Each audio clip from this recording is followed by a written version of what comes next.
하나님 말씀은 요한복음 7장 37절에서 39절 말씀입니다. 요한복음 7장 37절로 39절 말씀 봉독하겠습니다. 요한복음 7장 37절에서 39절 말씀입니다.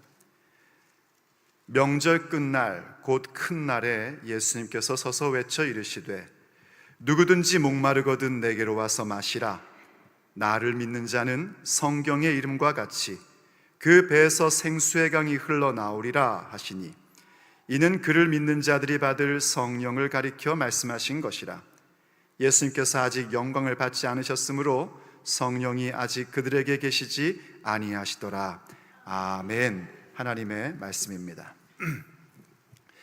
때는 초막절 절기 마지막 날이었습니다. 초막절이라는 절기는 이스라엘 가운데 유월절 그리고 칠칠절은 우리에게 오순절로 더 잘 알려져 있죠. 그렇게 유월절과 칠칠절과 더불어서 성경에 나오는 3대 절기로 우리에게 알려져 있습니다. 이 모든 절기는 참 중요한 절기입니다. 유월절은 하나님께서 유대인들, 이스라엘 백성을 애굽에서 구출해낸 그 날을 기념하는 것입니다. 바로 구원에 대한 메시지이고요. 또 칠칠절은 바로 그 유월절부터 7일이 7번 지나간다 하여 칠칠절입니다. 계산하면은 5번의 순이 지난다 해서, 순이라는 건 열흘을 얘기하는 것인데, 그래서 오순절이라고도 얘기합니다. 그리고 초막절은 이제 사실은 가장 마지막에 있는 절기로서 이스라엘 백성들이 자신들이 광야 시절을 가졌던 것을 기억하는 절기입니다.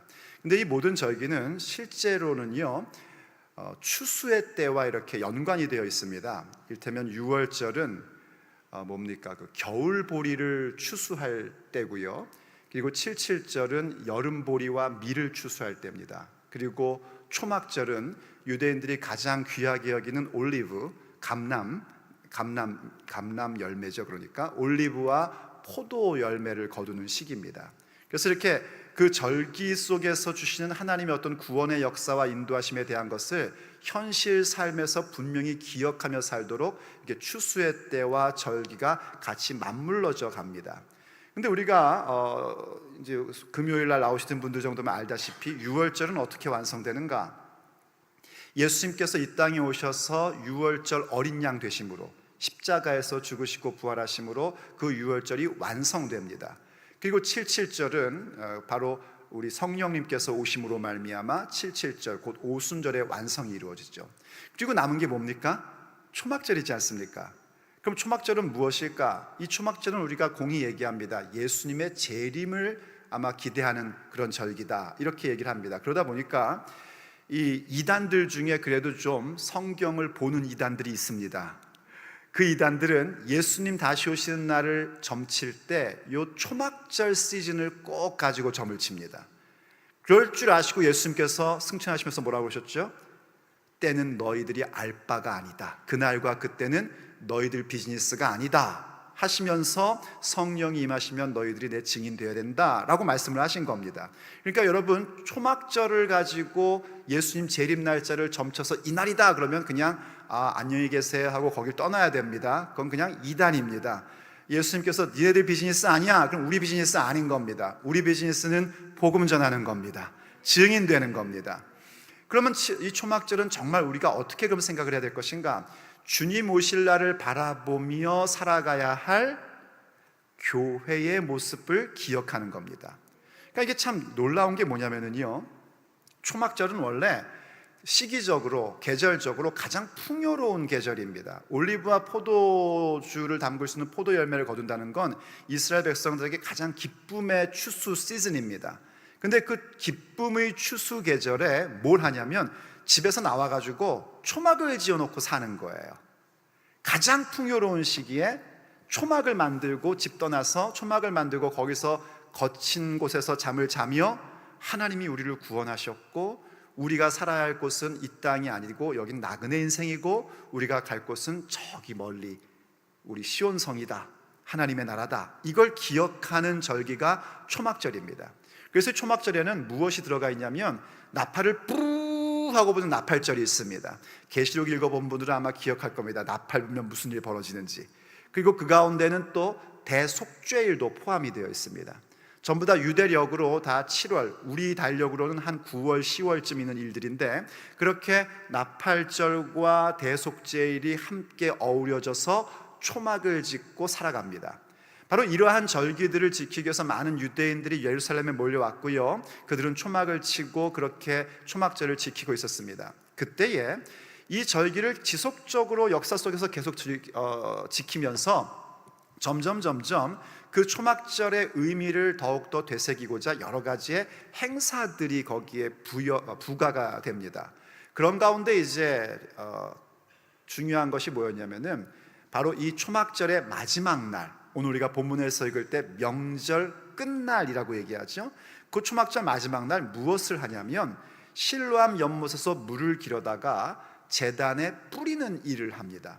이건 뭘 상징하는 것이냐면, 우리가 이렇게 사막 같은 인생, 광야 같은 인생을 살며 초막을 짓고 살아가는 삶을 살지라도 하나님께서 우리의 삶에 우물물을 퍼주시는 그 풍성한 은혜를 베푸신다라는 그 상징적인 모습으로 그런 행위, 종교 예식을 가졌던 겁니다. 바로 사람들이요, 이제 초막절이 다 마무리가 되니까는요, 이제 마지막 피나레를 장식하는 그 행위, 그 어떤 예배의 형식 가운데 다 참여하고 숨을 죽이며 제사장들이 물을 길러오는 모습을 보고 있었을 겁니다. 근데 그때 갑자기 예수님이 벌떡 일어서셔서 큰 소리로 외치신 겁니다. 누구든지 목마르거든 내게로 와서 마시라. 나를 믿는 자는 성경의 이름과 같이 그 배에서 생수의 강이 넘쳐나리라 하신 거예요. 이걸 그냥 지금 제가 이렇게 이렇게 하신 거 아닙니다. 혹은 옆에 사람한테 얘들아 사실은 말이다 이렇게 하신 거 아닙니다. 모든 사람들이 갑자기 깜짝 놀라요. 뭔 일이지? 할 만큼 서서 외쳐 이르신 겁니다. 왜 그러시는가? 바로 그 초막절을 기대하는 것, 바로 주님 나라를 기대하며 이 땅을 살아갈 때 가장 핵심의 요소가 뭐냐면 예수님을 믿는 것이고, 그리고 예수님을 믿을 때 우리에게 있는 가장 중요한 일이 뭐냐면 성령 받아 우리의 뱃속에서부터 생수의 강이 넘쳐 흐르는 그 역사를 갖고 사는 것입니다. 그것을 위하여 주님께서 그렇게 말씀하신 겁니다. 그러면서 이 요한복음을 기록하는 사도 요한이 그때를 추억하며 기록한 겁니다. 이것은 무엇을 말하는 것인가? 예수님을 믿는 자마다, 예수님을 믿는 자가 받을 성령을 가리켜 말씀하신 것이다 하고 기록합니다. 그러면서 부연 설명으로 아직 예수님이 영광을 받지 않으셨기 때문에 성령이 그들 가운데 계시지 않았다라고 그렇게 설명을 합니다. 그러니까 이런 거죠. 지금 요한이 성령의 감동으로 요한복음을 기록할 때는 이미 성령 받고 그리고 성령의 사역으로 열심히 사역한 다음에 기록을 한 겁니다. 그렇게 기록을 할 때에 그때의 일을 추억하며 딱 생각해 보니까 그때 예수님이 이 말씀하실 그때에는 전혀 깨닫지 못했는데 지금 이미 성령 받고 성령의 사역으로 교회 사역을 하고 그렇게 모든 걸 마무리하며 요한복음을 적을 때는 안 겁니다. 그때 예수님께서 말씀하신 게 다른 얘기가 아니라 믿는 자들이 받을 성령에 대한 말씀을 하신 거였구나. 그럼 그때는 왜 못 받았는가? 아직 예수님이 영광을 받지 않으셨구나 하는 거였습니다. 우린 이러한 말씀을 보면서 과연 믿는 자들이 받을 성령이라는 그 개념이 어떤 개념인지를 들어야 되고 그 들음으로 믿음을 갖고 주님 앞에 간구하는 자가 되어야 합니다. 그럴 때 과연 믿는 자들이 받을 성령에 대해서 우리는 무엇에 대한 메시지를 듣고 구해야 되는가? 첫째는요, 이 성령 사역이라는 것, 성령 받는 것은 예수님의 사역의 핵심이라는 점입니다. 우리가 지난 시간에 이 부분들을 아주 깊이 있게 살펴봤습니다. 사도 요한은요, 세례 요한이라는 사람을 기억하시죠? 세례 요한이라는 사람, 사도 요한, 세례 요한 이렇게 이름이 똑같다 보니까 좀 헷갈리는데 다른 사람입니다. 이 세례 요한이라는 사람은 예수님의 길을 미리 예비하는 자였습니다. 그래서 그가 먼저 광야에서 외치는 자의 소리가 되어서 예수님의 길을 예비했었습니다. 그때 그가 무슨 얘기를 하냐면 사람들에게 이런 얘기를 합니다. 내 뒤에 오시는 이가 있는데 그는 성령과 불로 너희에게 세례를 베푸실 것이다. 나는 물로 세례를 주지만 그분은 성령과 불로 너희에게 세례를 베푸실 것이다 하고 얘기를 합니다. 그리고 요한복음의 기록에서는 이러한 부분을 설명해 줍니다. 역시 세례 요한의 증언인데 나더러 물로 세례를 베풀라 하신 이가 바로 하나님을 의미하는 겁니다. 하나님께서 세례 요한에게 물로 세례를 베풀라 하셨거든요. 그렇게 주의 길을 예비하라 그렇게 말씀하신 거거든요. 그분이 내게 말씀하시기를 누구든지 성령이 오셔서 그 위에 머무는 것을 보면 그가 성령으로 세례 줄 자인 줄을 알라 하셨다는 거예요. 그래서 세례 요한이 예수님께서 세례 요한에게 세례를 받으러 오실 때 세례 요한이 먼저 얘기하죠. 누구신지 아니까 어찌 제가 당신에게 세례를 줍니까? 할 때 예수님이 이제 허락하니 하라 하십니다. 그 이유는요, 많은 의미가 담겨져 있습니다. 어쨌든 그래서 세례를 받습니다. 예수님께서 물에서 올라오자 하늘에서 음성이 들려옵니다. 이는 내 사랑하는 자요 내 기뻐하는 자라 하는 성부 하나님의 음성이 들리고, 그리고 위로부터 성령님이 비둘기같이 예수님 머리 위에 이렇게 머무는 것을 목격하게 됩니다. 그래서 세례 요한이 알게 된 겁니다. 아, 이분이 하나님의 아들이시구나. 그래서 내가 이분이 하나님의 아들임을 증언하였다라고 얘기합니다. 이때 여러분, 하늘에서 들린 음성 있죠. 이는 내 사랑하는 자요 내 기뻐하는 자다 하신 그 성부 하나님의 그 음성은요, 우리가 그냥 듣기에는 하나님 아버지께서 예수님을 얼마나 사랑하시는지 얼마나 기뻐하시는지 이렇게만 들을 수 있습니다. 그런데 그런 내용만이 아닙니다. 물론 성부 하나님은 성자 예수님을 너무너무 기뻐하시고 너무너무 사랑하는 아들입니다. 정말 유일하게 사랑하는 아들이십니다. 그런데 그런 의미만이 아니란 말입니다. 그 의미는 유대인들이 들을 때, 이스라엘 사람들이 들을 때 무슨 말인지 금방 알아차립니다. 왜냐하면 이 얘기는, 이 표현은, 이 문구, 이는 내 사랑하는 자요 내 기뻐하는 자라는 이 문구는 영어식으로요. 이 문구는 그냥 감성적인 표현이 아니라 그 고대 시대에 아버지 임금이 아들에게 왕위를 줄 때에 쓰는 표현입니다.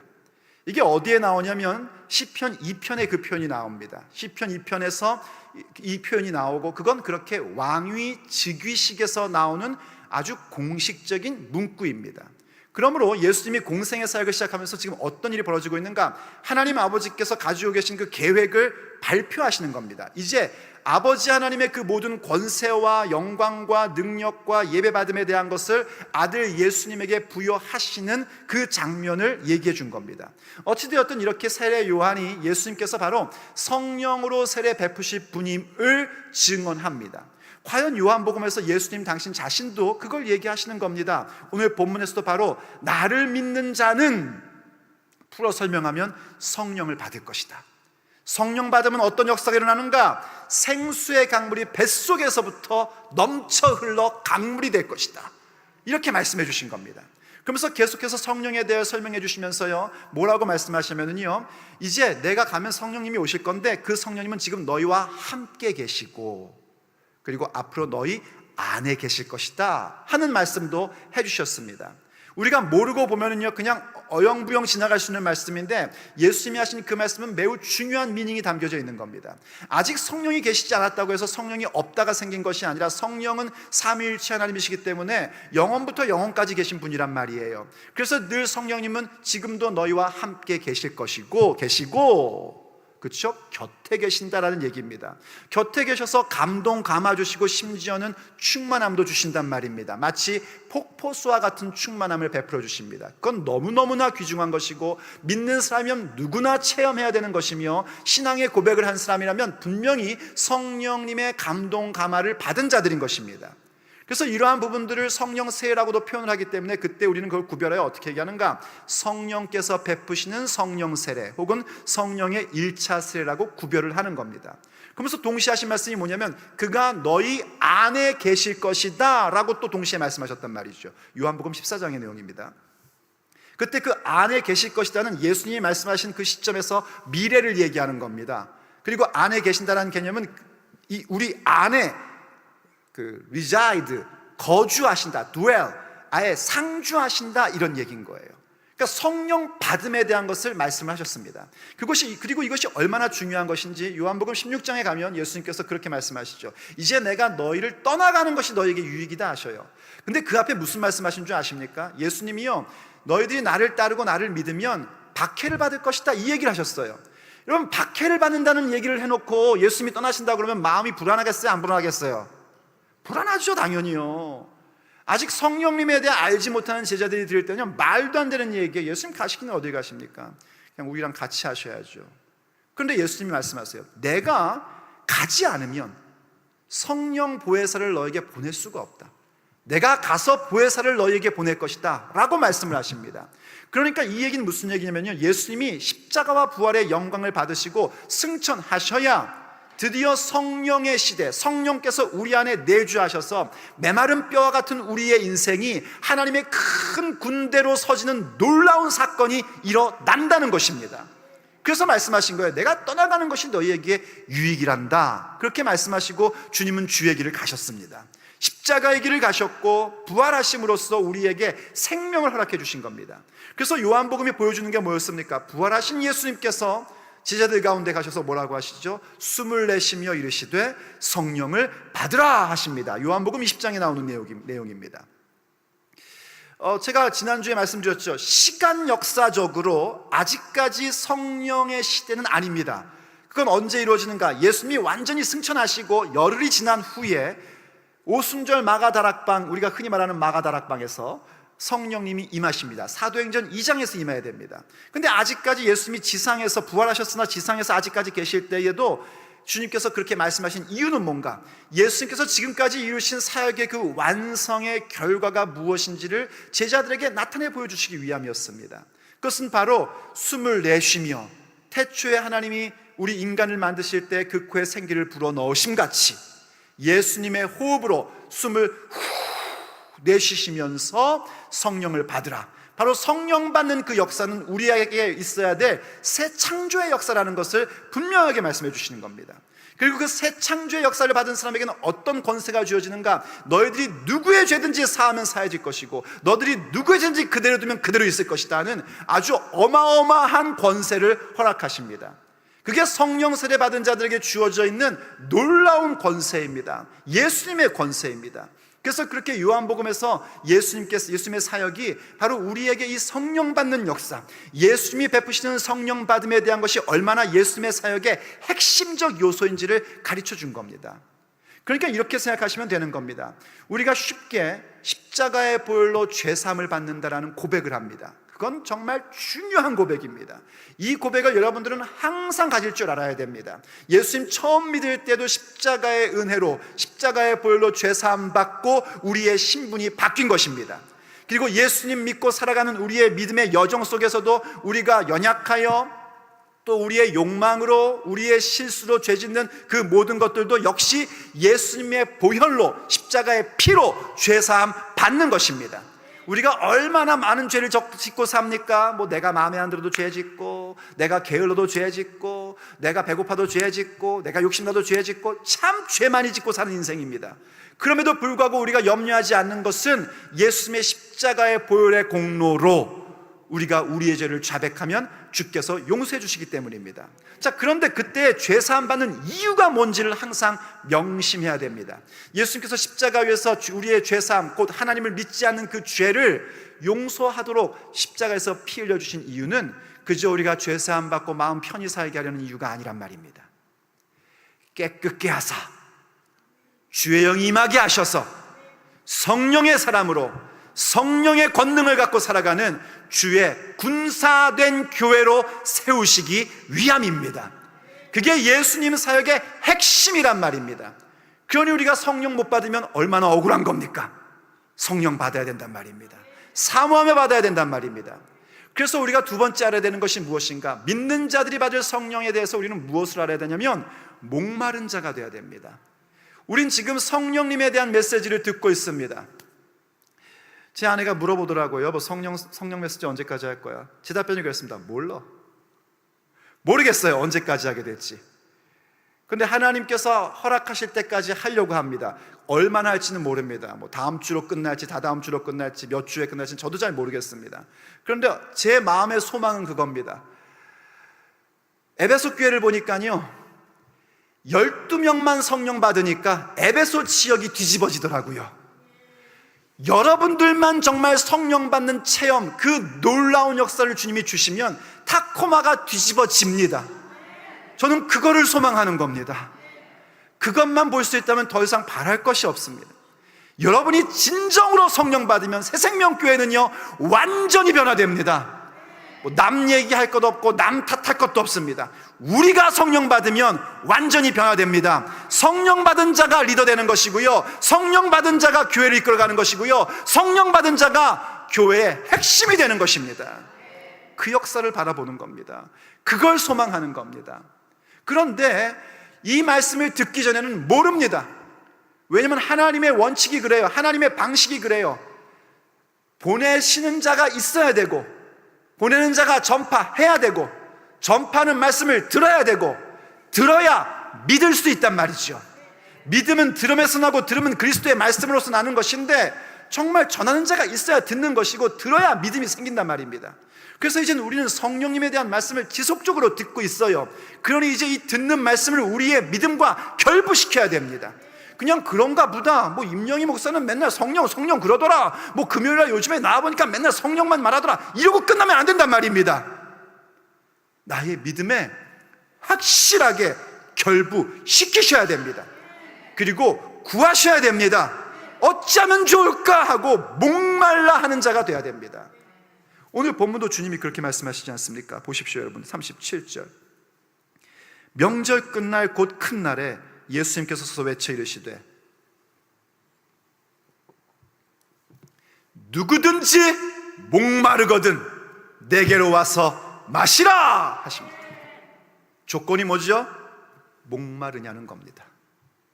누구든지가 아니고요, 누구든지 목마르거든입니다. 목마름을 느끼지 않는다면 물을 마시지 않습니다. 목말라야 됩니다. 갈증이 나야 물을 마시는 거 아닙니까? 마찬가지란 말입니다. 성령님에 대해서, 성령 받음이라는 주님이 주시고 싶어 하시는 그 놀라운 역사에 대하여 이젠 들었으니 목말라 하는 자가 되어야 됩니다. 간절히 원하는 자가 되어야 됩니다. 본디 요한복음 7장은요 어떤 배경을 갖고 있냐면, 이제 초막절이 다가오니까요 예수님의 그 육신의 동생들, 그러니까 요셉과 마리아의 사이에서 난 동생들이 있었단 말이죠. 그 동생들이 예수님께 얘기하는 겁니다. 와가지고요, 예수님이 뭔가 이렇게 갈릴리에서 막 사역을 하시고 유명해지시고 병자를 고치시고 하니까 이 동생들이 좀 이렇게 뭔가 좀 덕을 보고 싶었는지, 누구든지 자기를 드러내는 자는요 뭔가 자기를 드러내고자 하는 자는 감추는 법이 없습니다 하면서 그 절기에 예루살렘에 올라갈 것을 이렇게 종용을 합니다. 그건 뭐냐면 좀 자기들이 원하는 그 메시아의 모습, 사람마다 자기들이 원하는 구원자의 모습이 있거든요. 돈이 없는 사람은 돈을 많이 주는 구원자를 원하고, 몸이 아픈 사람은 병 고쳐주는 구원자를 원하고, 그런 식으로요 자기들이 원하는 구원자의 모습으로 좀 나서라 하고 얘기를 한 겁니다. 그래서 주님이 그러십니다. 내 때가 아니다 하시면서 안 가시는 척합니다. 그래서 그냥 동생들끼리 초막절을 지키기 위해서 예루살렘으로 가버립니다. 그러자 예수님이 그냥 남몰래 슬그머니 제자들하고 또 예루살렘에 가신 겁니다. 그래서 예루살렘에 가셔가지고 어떤 메시지를 전하시냐면은 하나님의 타이밍에 하나님의 뜻을 이루는 것에 대한 메시지를 주신 거예요. 그러니까 지금 누구든지 목마르거든 한 요한복음 속에서의 그 개념을 보자면 이런 겁니다. 우리가 분명히 주님의 말씀을 듣습니다.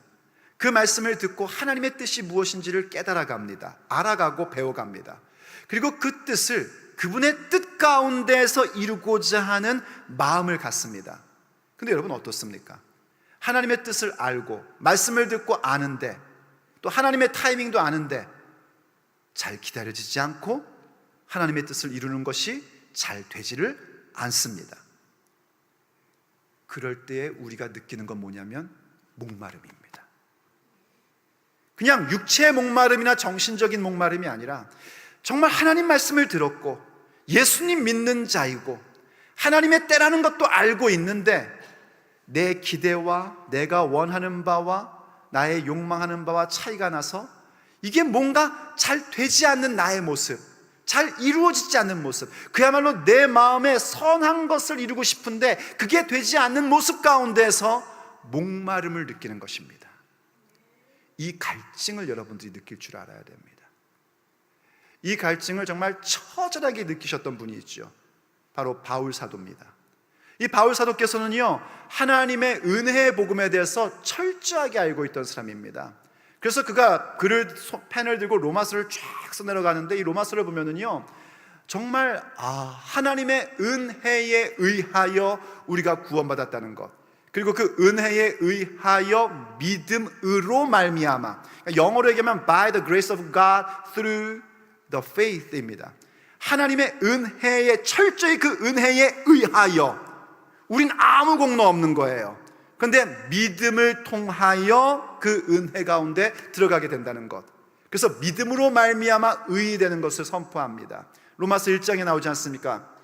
그런즉 우리가 믿음으로 믿음에 이르게 되나니 이는 기록된 바 의인은 오직 믿음으로 말미암아 살리라 함과 같으니라 했은 것이죠. 그때 그 믿음으로 믿음에 이른다는 것을 할 때 그 믿음으로는 뭐냐면, 이 믿음이라는 단어는요 신실과 충성이라는 단어도 번역됩니다. 그 믿음으로는 뭐냐면요 우리의 믿음으로가 아닙니다. 사실은 하나님의 신실하심으로입니다. 하나님의 신실하심으로 우리가 믿음에 이르게 되는 겁니다. 이해가 되십니까?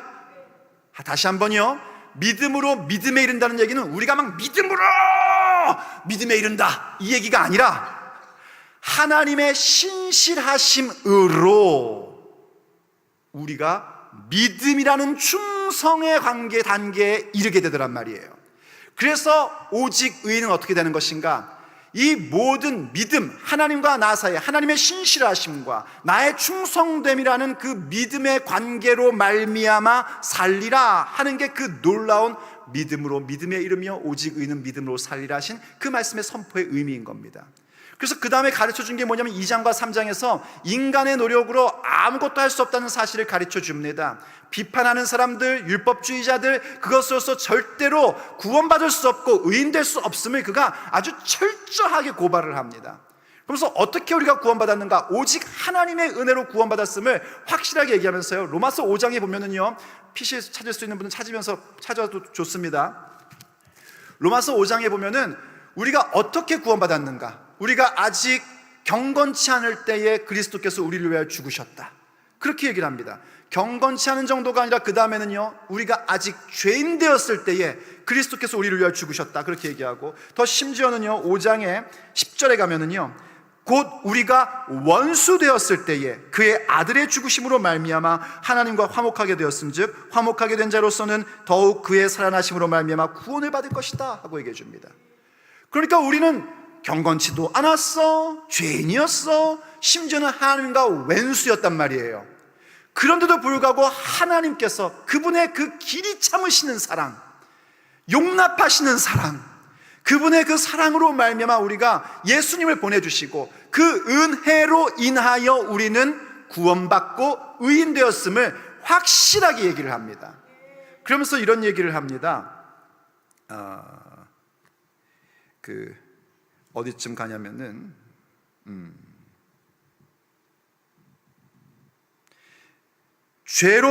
그렇죠. 20절이네요. 율법이 들어온 것은 범죄를 더하게 하려 함이라 그러나 죄가 더한 것에 은혜가 더욱 넘쳤나니, 20절 말씀에 보면 그런 말씀이 나옵니다. 이 말씀을 또 잘못 오해하시면은 율법이 우리를 죄짓게 만들었구나 이렇게 착각을 하게 됩니다. 그런 게 아닙니다. 그 뒤에 쭉 읽어보면 율법이 얼마나 선한 것인지를 가르쳐 줍니다. 이게 무슨 얘기냐면 이거예요. 사람은요 에덴 동산 이후, 타락한 이후에 자신들이 얼마나 악당인지를 모릅니다.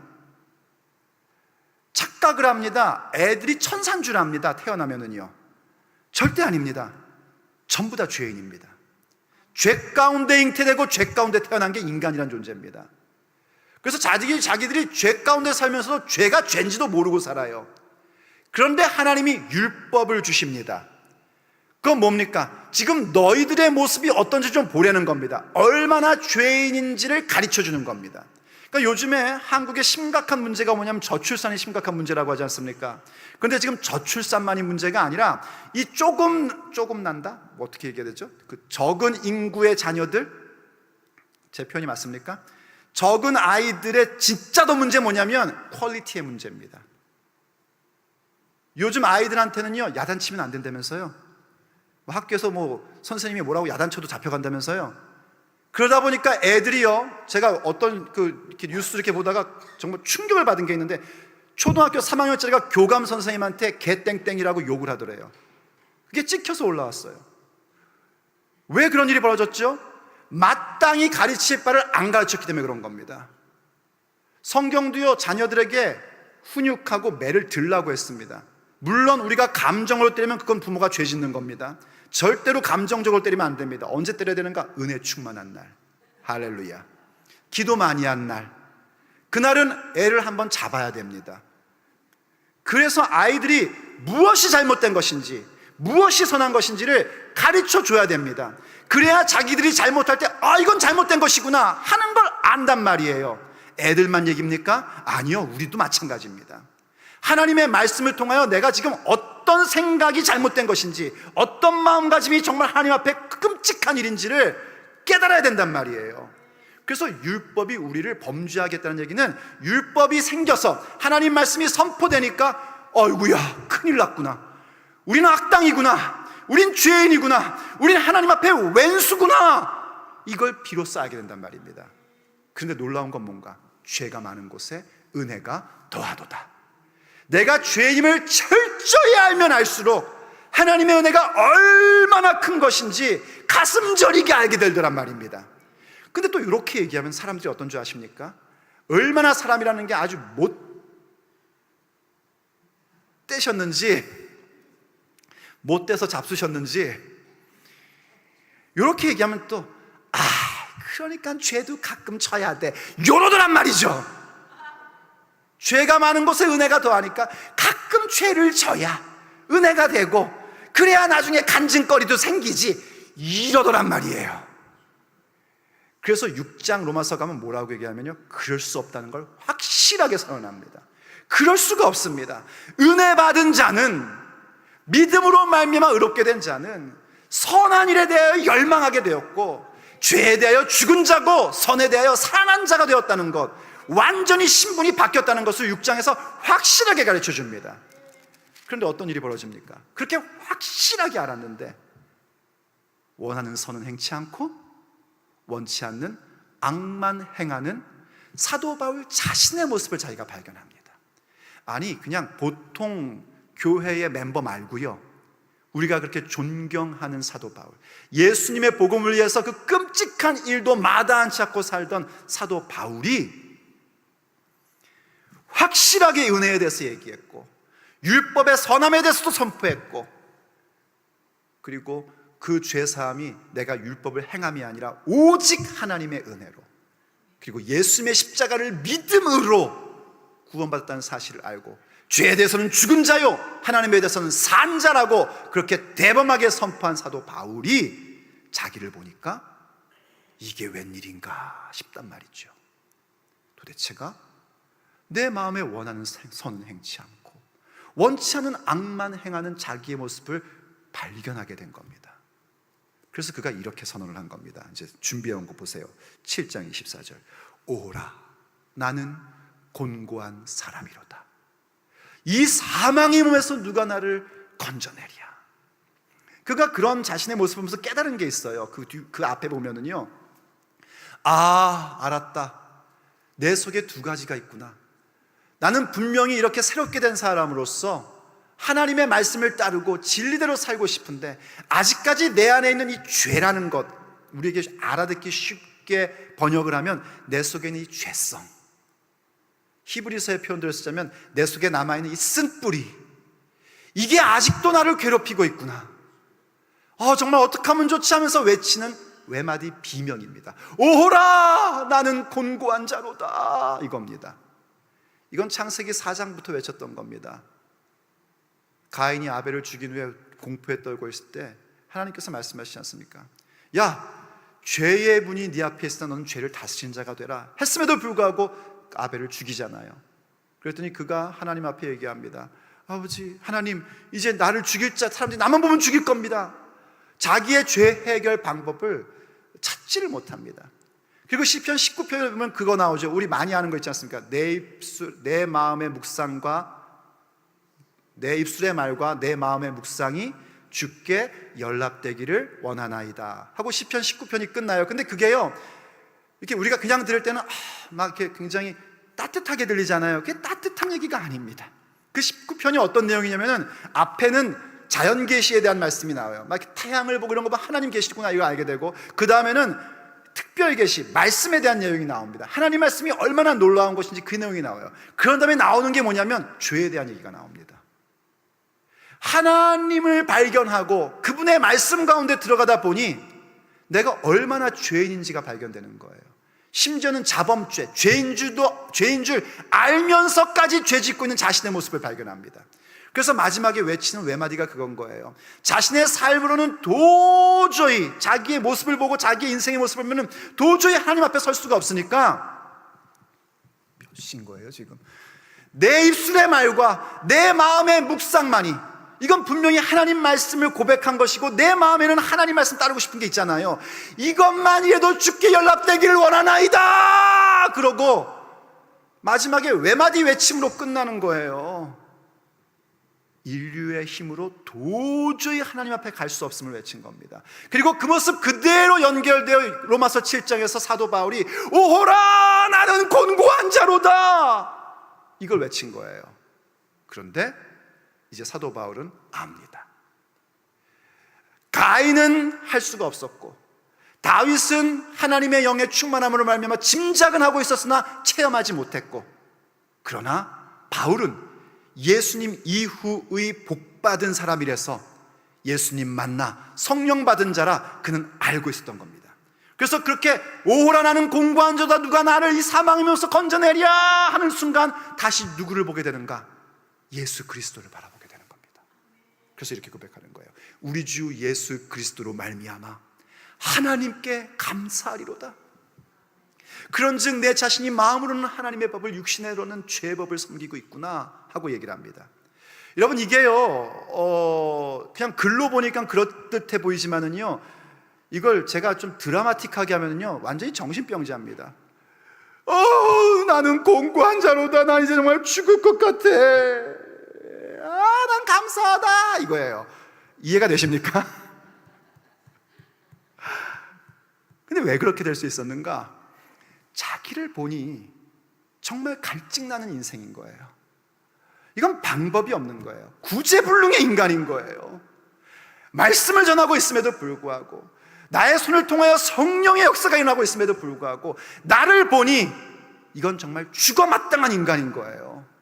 그런데 예수님을 보니까 이런 나를 위하여 주님이 십자가에서 피 흘려 죽어주셨고, 예수님의 십자가에 보이는 내가 예수님 믿을 때만 효과가 있었던 것이 아니라 이렇게 성령 받은 자로 살면서도 여전히 못난 나의 이 실수까지도 주께서 짊어지셨음을 보게 되는 겁니다.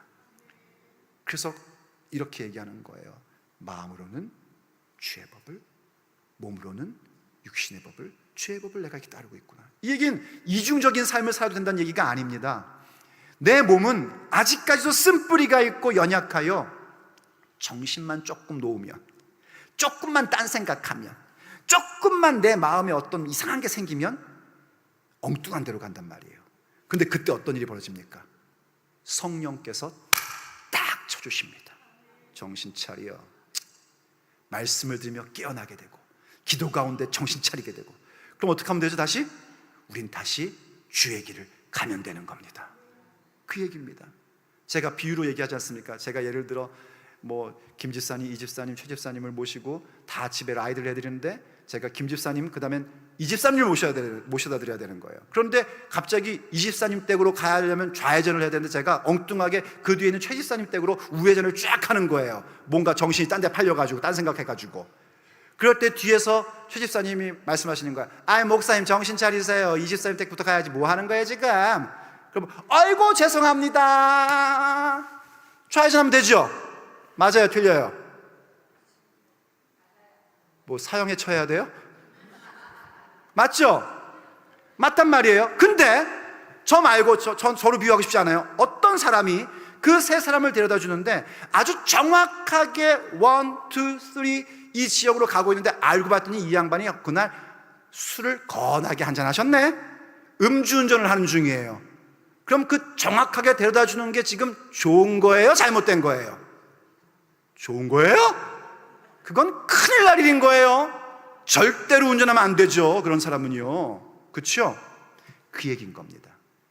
우리가 예전에는요 아무리 도덕적으로 1, 2, 3 잘 지켜도 내 상태 자체가 술 취한 자 혹은 뭐 약한 사람, 아주 이상한 그런 정신 나간 정신병자란 말이에요. 그러니 그 정확하게 도덕적으로 사는 게 아무 의미가 없단 말이죠. 그렇게 살아봐야 소용이 없는 거예요. 그런데 우리가 예수 그리스도의 사람이 된다면 어떤가? 실수할 수 있단 말이에요. 1, 2, 3 되는데 1, 3으로 갈 뻔했는데 할 수 있단 말이에요. 그런데 그때 성령께서 우리 가운데서 야! 2로 가야지 하면 아있구나 하고 2로 가면 되더란 말이에요.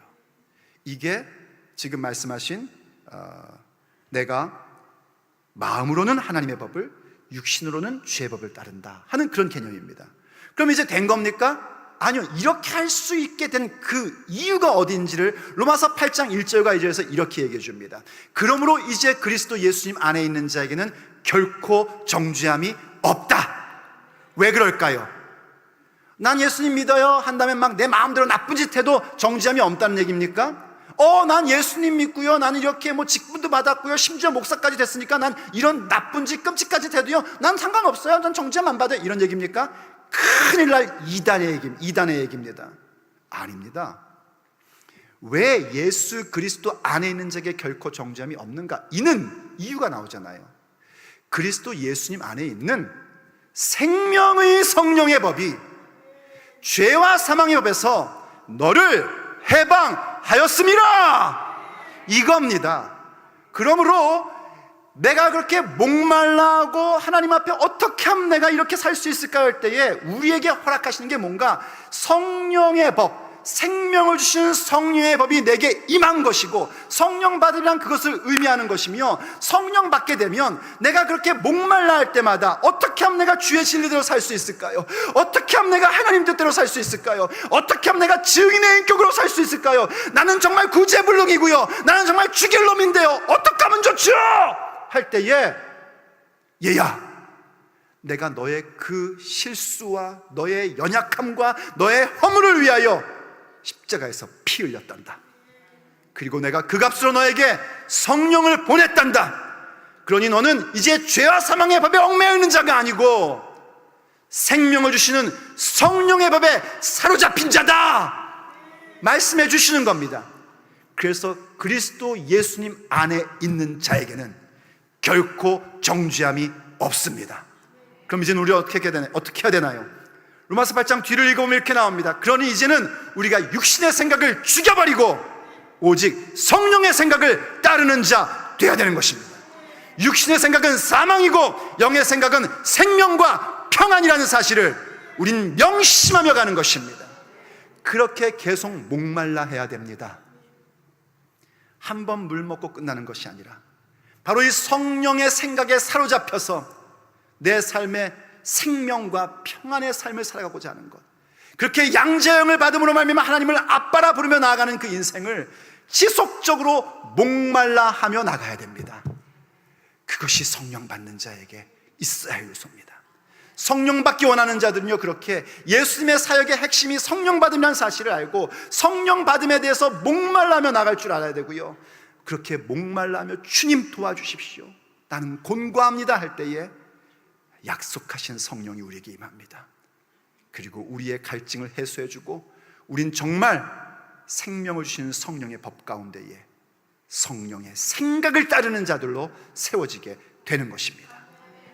믿는 자들이 받을 성령, 그 성령이 우리 가운데 임할 줄로 믿습니다.